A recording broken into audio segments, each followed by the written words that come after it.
लेकिन प्रकृति इतना हम सबके अव्यवहारिक व्यवस्था के कारण परेशान हो गई है कि प्रकृति अपना नेचर बदलने लगी है। अगर दिल्ली में मोदी सरकार का अगर एक उपलब्धि पूछा जाए तो ये यमुना के किनारे जो 16 बायोडाइवर्सिटी पार्क बन रहे हैं, जिसमें एक असीता ईस्ट कंप्लीट हुआ है। प्रकृति के ढंग से अगर हम लोग चलेंगे तो हमारा जो आने वाला कल है वो बहुत ही सुखद रहेगा, संपन्नता से परिपूर्ण रहेगा।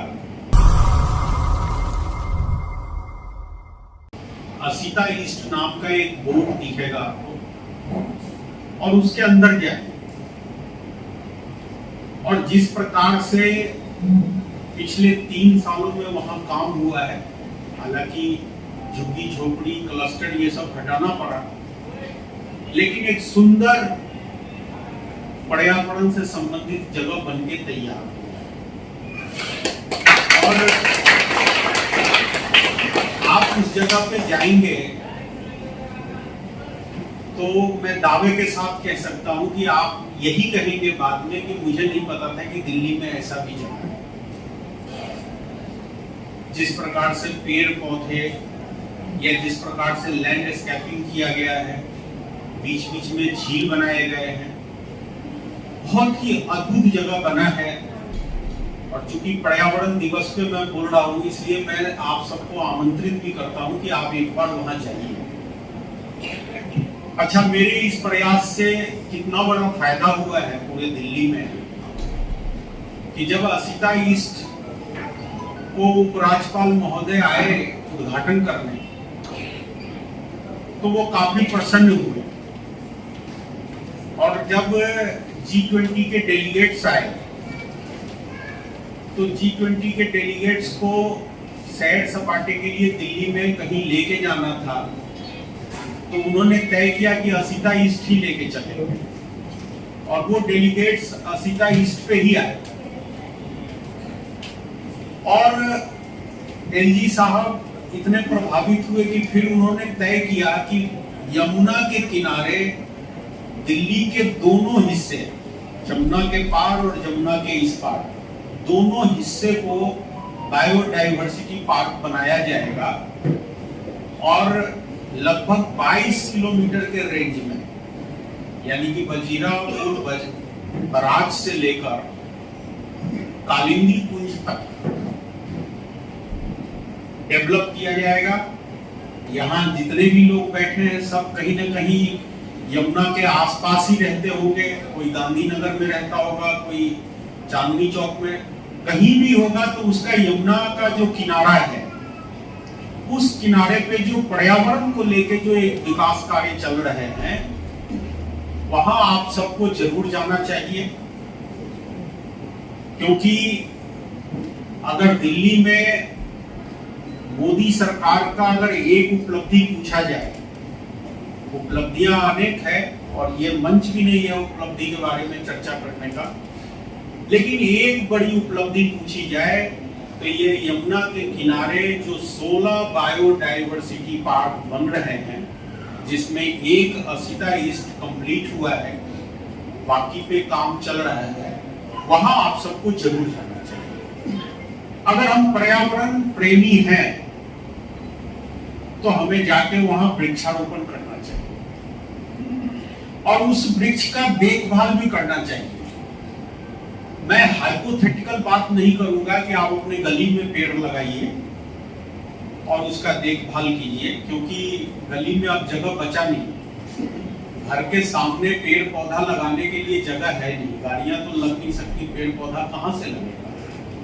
लेकिन एक जगह मैं आपको बता रहा हूं, इस यमुना के किनारे 22 किलोमीटर का रेंज है और दोनों तरफ कोई ये नहीं कह सकता कि हमारे घर के पास नहीं, सबके घर के पास यमुना का किनारा है और उस किनारे को डेवलप करने का काम डीडीए कर रही है और उस कार्य में हजारों करोड़ रुपया सरकार लगा रही है।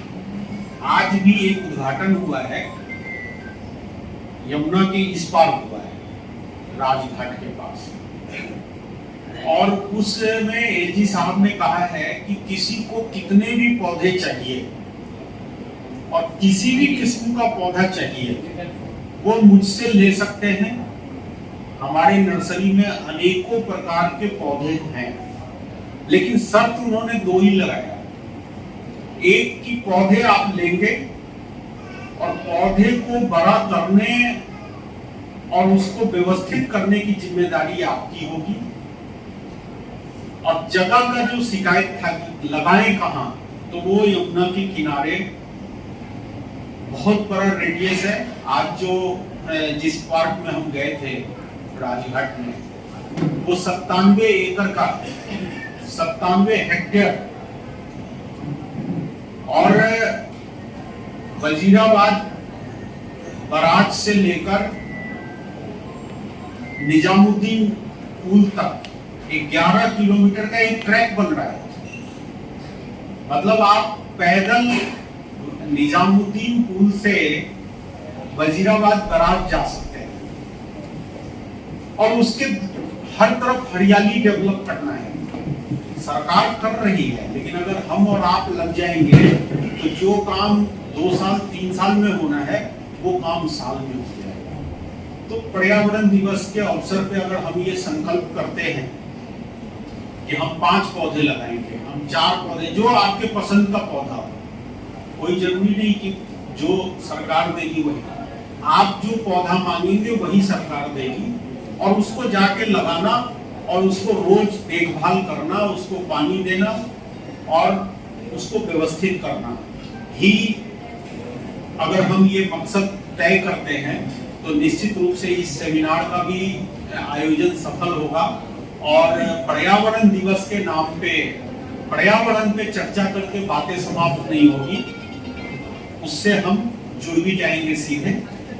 क्योंकि आज सुबह ही मैं पार्टिसिपेट किया हूँ और आज जहां जहां मैं जा रहा हूँ यही कह रहा हूँ। मैं ये सब लोग जान रहा है कि मौसम बदल रहा है। पिछले महीने मई का महीना ले लीजिए उदाहरण, इसी दिल्ली में मई महीने में घर से निकलना मुश्किल होता था। लेकिन ये जो मई का महीना गया है, लोगों ने एसी 1-2 घंटे ही घर में चलाए। अच्छा, घर वाले बड़े खुश होकर बताते हैं कि देखो कितना मौसम चेंज हो गया, गर्मी नहीं पड़ रहा। लेकिन उसका एडवर्स इफेक्ट क्या हो रहा है? एडवर्स इफेक्ट ये हो रहा है, जो प्राकृतिक सिस्टम था कि मई में तपती धूप होती थी और सारे कीड़े मकोड़े उस धूप में खत्म हो जाते थे। अब वो खत्म नहीं हुए तो वो पेड़ पौधा खाने लगे। आम नहीं आया इस बार, लीची बहुत कम आया। तो प्रकृति ने सब एक सिस्टम बनाया हुआ है कि गर्मी कब अधिक होना है, बारिश कब अधिक होना है, ठंड कब अधिक पड़ना है। लेकिन प्रकृति इतना हम सबके अव्यवहारिक व्यवस्था के कारण परेशान हो गई है कि प्रकृति अपना नेचर बदलने लगी है। और उस नेचर का परिणाम हमने कोविड में देखा था। उस नेचर का परिणाम कोविड से बड़ा उदाहरण नहीं है। तो कहीं ना कहीं हम सबको मिलके प्रकृति का साथ देना चाहिए। और बहुत अच्छा बड़े बड़े विद्वानों ने कहा है कि हम अपने ढंग से प्रकृति को चलाने लगते हैं, जो कि विनाश की तरफ हमें ले जा रहा है। प्रकृति के ढंग से अगर हम लोग चलेंगे तो हमारा जो आने वाला कल है वो बहुत ही सुखद रहेगा, संपन्नता से परिपूर्ण रहेगा। और कहीं ना कहीं हम सबकी जिम्मेदारी बनती है कि हम अपना योगदान अपने भविष्य के लिए दें। इतना ही कहकर मैं अपनी बात को समाप्त करूंगा। आप सबने बड़े ध्यान से मेरे बात को सुना है। बहुत बहुत धन्यवाद।